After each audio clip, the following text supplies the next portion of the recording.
السلام علیکم، کیا حال ہے آپ لوگوں کے؟ میں امید کرتی ہوں آپ ٹھیک ہوں گے۔ آج ہم پڑھیں گے ناول مصحف کا episode number 3، so let's check it out.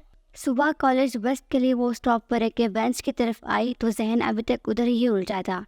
Bench پر بیٹھتے ہوئے اس نے سرسری تھا دیکھا، وہ سیاہ فام لڑکی اسی طرح بیٹھی تھی، گود میں رکھی کتاب کے کناروں پر مضبوطی سے ہاتھ جمائے خاموشی سے سامنے ہی دیکھ رہی تھی۔ وہ جمائے روکتے بیٹھ ہی گئی اور بجلی سے بس کا انتظار کرنے لگی۔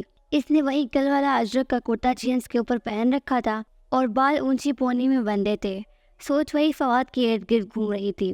صبح وہ جلدی نکلتی تھی، تب تک وہ نیچے نہیں آیا ہوتا تھا۔ اس کا کمرہ دوسری منزل پہ تھا، جوتی تو غفران چچا فضا چچی کی آواز کا، مگر وہ کرارے والا کمرہ فواد کا پسندیدہ تھا، سو وہ اس کو عرصہ پہلے الاٹ کر دیا گیا تھا۔ فضا چچی کی 2 بیٹے اور ایک بیٹا حسن ہی تھے، سو وہ کمرہ ان کی ضرورت سے زیادہ تھا، اور یہ تو محمل کا دل ہی جانتا تھا کہ وہ کمرہ تو ابا نے بنوایا ہی اس کے لیے تھا۔ مگر سیاہ فام لڑکی اسے خاموش سے سامنے دیکھ رہی تھی۔ وہ بور ہونے لگی تو اس نے ادھر ادھر گردن گھمائی۔ سیاہ کتاب دیکھ کر کل والا واقعہ یاد آیا۔ یہ کتاب کب ملی تھی آپ کو؟ بغیر تمہید کے اچانک سوال۔ اس لڑکی نے اطمینان سے گردن اس کی طرف موڑی۔ 2 سال پہلے۔ یہ کتاب کس نے آپ کے لیے خصوصاً چھوڑ دی تھی؟ ہے کوئی؟ وہ ذرا سا مسکرائی، موٹی آنکھوں کی چمک بڑھ گئی۔ آپ کو اچھا لگتا ہے وہ؟ اس نے غور سے اس کی چمک دیکھ کو کہا۔ بہت زیادہ۔ آپ اسے کیسے جانتی تھی؟ میرا مطلب یہ تو صدیوں پرانی کتاب ہے۔ بس میں جانتی ہوں۔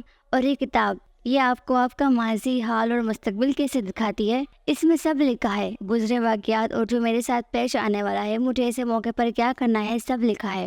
محمل کا دل زور سے دھڑکا۔ وہ سیاہ فام لڑکی سے بہت عجیب بات بتا رہی تھی، جان کیسی پراسرار بھیت بھری کتاب تھی وہ۔ آپ کو اس سے کتنا فائدہ ہوتا ہے؟ جتنا تمہاری سوچ سے بھی اوپر ہے۔ پھر آپ کے تو بہت مزے ہوں گے، اب اس کو پڑھ کر سب کچھ جان جاتی ہوں گی۔ ہاں، مگر اس میں کچھ عمل ہے، پہلے وہ پرفارم کرنے ہوتے ہیں، پھر ہر چیز ویسی ہی ہوتی جسے اس میں لکھا آتا ہے۔ عمل، عملیات؟ وہ چونکی، اندر کوئی الارم سا بجا۔ یہ تو کوئی سفری علم کی ماہر بیٹھی تھی، اس سے ذرا احتراز برتنا چاہیے۔ ہاں، وہ سیاہ فام لڑکی مسکرائی۔ جو وہ عملیات کر لے، وہ اس کتاب کے ذریعے دنیا پر راج کرتا ہے۔ سب لوگ اس کی مٹھی میں آ جاتے ہیں، ہر شے اس کے لیے تسخیر ہو جاتی ہے۔ صرف میں نہیں، اگر تم اس کتاب کا خاص علم سیکھو تو تمہیں اس کے الفاظ میں اپنا ماضی، حال اور مستقبل نظر آنے لگے گا۔ اور اس کے بعد؟ وہ سہزدہ سے سوال کیے جا رہی تھی۔ اس کے بعد تم اس کتاب کو چھوڑ نہیں سکتی، تمہیں اپنی زندگی اسی سے باندھ کر گزارنی ہوگی، اور اگر میں اسے چھوڑ دوں تو تم تباہ ہو جاؤ گی، تمہاری ہر چیز، ہر محبت، سب تباہ ہو جائے گا۔ اس کو لے کر تم چھوڑ نہیں سکتی، یہ سب اتنا آسان نہیں ہے۔ محمل گھبرا کر اٹھ کھڑی ہوئی۔ میری بس۔ اسی پل بس قریب آتی نظر آئی۔ وہ دوڑ کر بس کی طرف جانے لگی۔ تم ایک دن ضرور آؤ گی میرے پاس، سیاہ فام لڑکی مسکرائی تھی۔ تم ایک دن ضرور گڑگڑا کر یہ کتاب مانگنے آؤ گی۔ میں جانتی ہوں تم لوگوں کی ستائی ہوئی ہو، تمہارا دل زخمی اور ہاتھ خالی ہے، اور جس دن یہ دل پوری طرح ٹوٹ جائے گا، میں یہ کتاب تمہیں دے دوں گی۔ جاؤ، تمہاری بس آ گئی ہے۔ وہ خوفزدہ سی بس کی طرف لپکی تھی۔ آج روڈ پکڑ کر اندر چڑھتے اسے پیچھے دیکھنے کی ہمت نہیں ہوئی تھی۔ شام کو اس نے بہت محنت سے چاکلیٹ سوفلے بنایا، اور جب وہ خوب ٹھنڈا ہو گیا تو ٹرے میں سجا کر اوپر سیڑھیاں چڑھنے لگی۔ ابھی دوسری سیڑھی پر ہی تھی کہ آرزو نیچے آتی دکھائی دی۔ یہ کس کے لیے ہے؟ وہ ماتھے پر بل ڈال کر لمحے بھر کو رکی۔ فادی کے لیے ہے؟ جی، انہوں نے کل تو کہا تھا، میرے پاس ٹائم کہا تھا، آج بھی کسی کو یاد نہ آیا تو بنا ہی دیا۔ اس نے بے خیالی سے شانے جھٹکے۔ وہ دوسری سیڑھی پر ٹرے اٹھائے کھڑی منتظر تھی کہ آرزو نیچے اترے اور وہ اوپر جا سکے۔ اور ڈنر کی تیاری کر لی تم نے؟ آرزو سیڑھی سے اتر کر اس کے بالکل سامنے آ کھڑی ہوئی۔ اماں بنا رہی ہے۔ قورمہ بنا لیا ہے؟ ممی نے بھی کہا تھا، تم نے چیک کیا؟ آپ سیدھے سیدھے کہتے کہ میں چلی جاؤں اور آپ یہ ٹرے فواد بھائی کو لے کر اپنے نمبر بنا لے تو لے پکڑے۔ اس نے ٹرے زور سے اسے تھمایا۔ مجھے اور بھی بہت سے کام کرنے ہیں۔ وہ کھٹ کھٹ سیدھے اتر کر کچن کی طرف چلی گئی۔ بدتمیز، وہ بڑبڑائی۔ مگر محمل کو معلوم تھا کہ اس کی بلند آواز فواد سن چکا ہوگا، اور آرزو جو چاہے کر لے۔ وہ جانتا تھا کہ کام کس نے کیا تھا اور نمبر کون بنانا چاہ رہا تھا۔ اور پھر یہی ہوا۔ رات کھانے پر جب مسرت نے چاکلیٹ سوفلے لا کر رکھا تو فواد نے سب سے پہلے ڈالا، یہ تم نے بنایا ہے محمل؟ جی، وہ سادگی سے بولی۔ آرزو نے ناگواری سے پہلو بدلا۔ بہت ٹیسٹی ہے، تم روز ہی میٹھا کیوں نہیں بناتی؟ اتنی فارغ نہیں ہوں میں، 100 کام ہوتے ہوں مجھے، ایگزامز ہو رہے ہیں میرے، دل کرے گا تو بتا دیا کروں گی، ورنہ سب جانتے ہیں محمل سے یہ جی حضوریہ نہیں ہوتی۔ اماں ایک پھلکا اٹھا کر مجھے دے۔ وہ مصروف سی اماں کے ہاتھ سے پھلکا لینے لگی، جیسے اس نے فواد کے تاثرات کی پرواہ ہی نہ ہو۔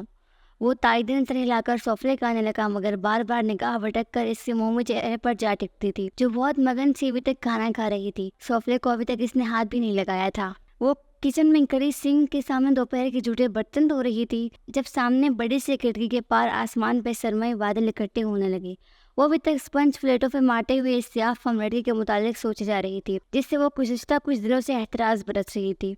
بس کے ٹائم پہ اسٹاپ پہنچ جاتی اور بینچ پر بیٹھنے کے بجائے ذرا فاصلے پر کڑی ہو جاتی، نہ تو دانستہ اس لڑکی کو دیکھتی اور نہ ہی قریب جاتی۔ معلوم نہیں کیوں اسے اس سے اور اس کی سیاہ جلد والی کتاب سے خوف محسوس ہونے لگا تھا۔ بادل ذرا سے گرجے تو وہ چونکی۔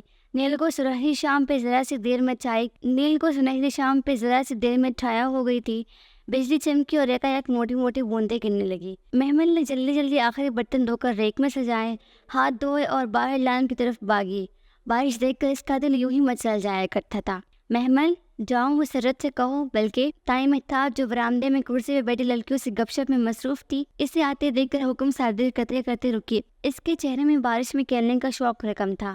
تائی نے لمحے بھر کو سوچا اور پھر حکم میں ترمیم کی، بلکہ جاؤ پکوڑے بنا کر لاؤ، ساتھ میں گنے کی چٹنی بھی ہو اور ماس موس کے لیے آلو کے چپس بھی فرائی کر لو۔ اس کے چہرے پر پہلا اشتیاق پھیکا پڑ گیا۔ اس نے بے بس سے ان دونوں کو دیکھا۔ مگر تائی ابھی کیسے؟ وہ بارش بعد میں کر دوں گی، وہ من منائی۔ ہاں تو بارش کے لیے ہی تو کہہ رہی ہوں، جاؤ شاباش جلدی کرو۔ اور ندا یہ سوٹ پہ تمہیں کتنے کا پڑا تھا؟ وہ ندا کے دوپٹے کو انگلیاں سے مچل کر ستائشی انداز میں پوچھ رہی تھی۔ صرف 1,500 کا تائی، میں کل ہی آپ کو بھی لے چلتی ہوں، وہاں بہت اچھے فرینڈس آئے ہوئے تھے، آپ کا کمپلیکشن تو ویسے بھی بہت فیئر ہے، آپ پہ تو ہر رنگ ہی کھل جاتا ہے۔ وہ آپس میں مصروف ہو گئی تھی۔ محمل پیر پٹکتی اندر آئی، آلو چیل کر کاٹے، بیسن گول کر رکھا اور تب تائی مہتاب نے آواز لگائی، مکس پکوڑے بنانا، فواد کو پیازوں والے پکوڑے بہت پسند ہے۔ بھاڑ میں گئی اس کی پسند، اس لیے زور سے چوری سلیب پر پڑکی۔ آلو قتلوں میں کاٹے تھے، اب پھر سے ان کو چھوٹا کرنا پڑے گا، مرچیں پیاز بھی کاٹنے پڑیں گے۔ شدت بے بسی سے اس کی آنکھوں میں آنسو آ گئے تھے۔ آج اماں بیمار تھی، صبح سے بخار تھا، سو اگر وہ نہ کرتی تو مسرت کو بیماری میں اٹھ کر کرنا پڑتا، وہ نہ بھی نہ کر سکتی تھی۔ پیاز کاٹتے ہوئے اس کی آنکھوں سے آنسو نکلے، گالوں پہ پھسل رہے تھے۔ تبھی فواد ماں کو پکارتا کچن کے کھلے دروازے پر ٹھٹک کر روکا۔ کھلی جینس پہ لمبا کرتا اور گردن کے گرد مفلر کی طرح دوپٹہ لپیٹے، بوری اونچی ٹیل باندھے وہ سر جھکائے کڑی کٹنگ بورڈ پہ ٹک ٹک پیاز کاٹ رہی تھی۔ آنسو گالوں پہ چمک رہے تھے۔ محمل وہ بے چین سا قریب چلا آیا، کیا ہوا؟ تم رو کیوں رہی ہو؟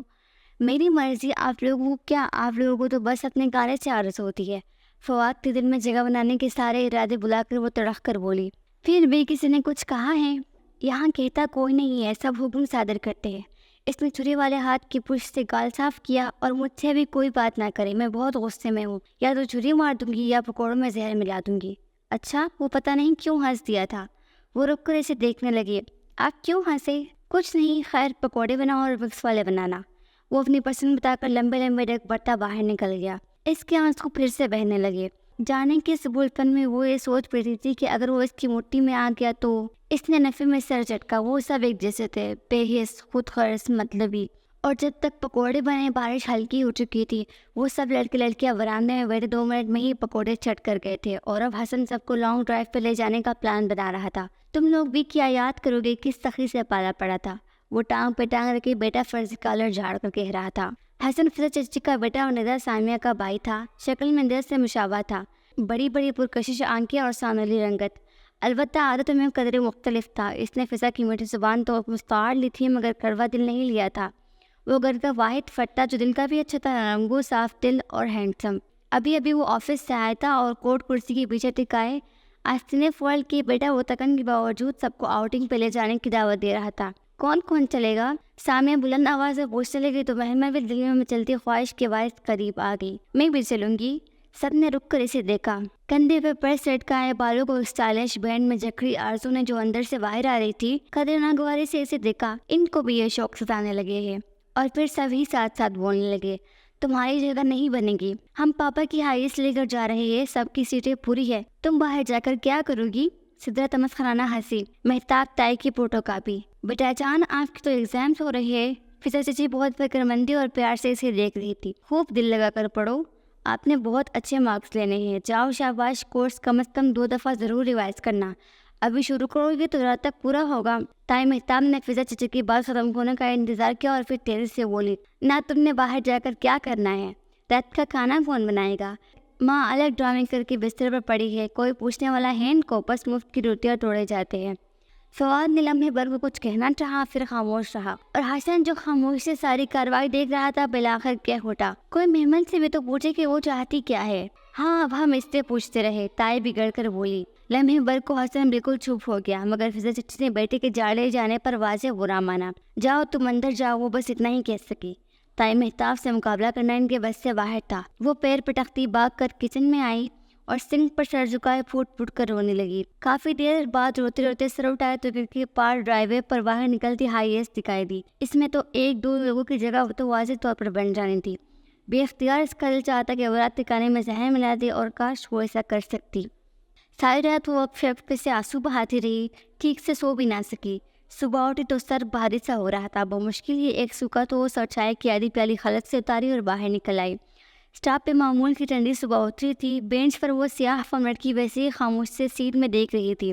گود میں سیاہ جلد والی کتاب رکھی تھی اور اس کے سیاہ ہاتھ کتاب کے کناروں پر مضبوطی سے جمے تھے۔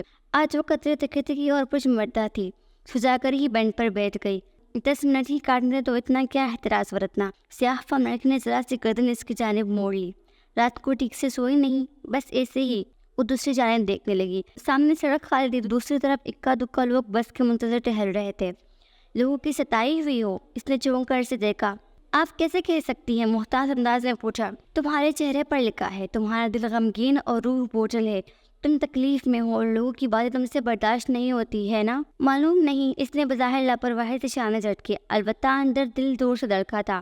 اور تم مستقبل کے بارے میں خوفزدہ اور ماضی کے بارے میں غمگین ہو شاید آپ کی وہ واضح چونکی تھی اور بے اختیار ہی لبوں سے پھسلا تھا۔ تم اپنا مستقبل اور اپنی تمام پریشانیوں کا حل جاننا چاہتی ہو، کچھ ایسا ہو جس سے تمہیں تنگ کرنے والے لوگ تمہارے آگے پیچھے پڑنے لگے، تمہارا محبوب تمہارے قدموں میں آ گرے، مال دولت تم پہ نچھاور ہو جائے، تم سب کو اپنی مٹھی میں کر کے دنیا پر راج کرو۔ کیا تم یہی نہیں چاہتی؟ ہاں، محمل نے بے بسی سے اسے دیکھا۔ اس کا دل موم کی طرح پگھل رہا تھا۔ وہ سیاہ فام لڑکی اس کی ہر دکھتی رگ کو اپنے ہاتھ سے لے رہی تھی۔ میں بھی یہی چاہتی ہوں، اور اگر میں تمہیں کچھ ایسا دے دوں تو؟ کیا یہ کتاب؟ اس نے جھجکتے ہوئے پوچھا۔ اسے لگ رہا تھا وہ زیادہ دیر تک ریسسٹ نہ کر پائے گی۔ ہاں، اگر تم یہ کر لو گے تو وہ سب کچھ تمہارے مٹھی میں آ جائے گا، سب کچھ۔ محمل مذبذب سے لپ کر چلنے لگی۔ اس لڑکی کی باتیں بہت پرفریب اور بہت پرکشش تھی۔ اسے لگا وہ جلد ہی پھسل جائے گی، بہک جائے گی۔ کیا یہ سب اتنا آسان ہے؟ شاید نہیں، تمہیں اس کتاب کے عمل کرنے میں بہت مشقت لگے گی، مگر ایک دفعہ سیکھ جاؤ گے تو سب آسان ہو جائے گا، زندگی سہل ہو جائے گی، اور پھر جن کے لیے تم روتی ہو وہ تمہارے لیے روئیں گے، وہ تمہارے آگے پیچھے آئیں گے، اور پھر وہ جن کے لیے تم روتی ہو وہ تمہارے لیے روئیں گے، وہ تمہارے پیچھے آئیں گے۔ بس کا تیز ہارن اسے اب ماحول میں واپس لایا۔ وہ چونکی اور بیگ کا اسٹرپ کندھے پر ڈالے اٹھ کھڑی ہوئی۔ 10 منٹ ختم ہو چکے تھے۔ میری بس جاؤ؟ سیاہ فام لڑکی مسکرا دی۔ وہ تیز تیز قدموں سے چلتی بس کی جانب بڑھ گئی۔ دل ابھی تک زور زور سے دھک دھک کر رہا تھا۔ محبوب قدموں میں، لوگ مٹھی میں، دولت نچھاور اور دنیا پہ راج، کیا یہ سب ممکن تھا؟ وہ اس سے کہے گئے الفاظ پہ سارا راستہ غور کرتی رہی تھی، لیکن پھر بار بار خود کو جھڑکتی تھی۔ یہ کالے علم، سفلی علم، جادو ٹونے، چلے وغیرہ برے کام تھے، اسے اس سب میں نہیں پڑھنا چاہیے، اسے ایسا سوچنا بھی نہیں چاہیے۔ کالج کے دروازے پر اترتے ہوئے اس نے فیصلہ کر لیا تھا کہ وہ آئندہ اس سیاہ فام لڑکی کے قریب بھی نہیں جائے گی، بینچ پر بیٹھے گی، نہ ہی اس سے بات کرے گی۔ اسے ڈر تھا کہ اگر ایک دفعہ پھر اس نے اس کی آفر سن لی تو شاید وہ اسے قبول کر کے کسی ایسے گمنام راستے پر نکل پڑے گی جہاں سے واپسی کا راستہ ناممکن ہو۔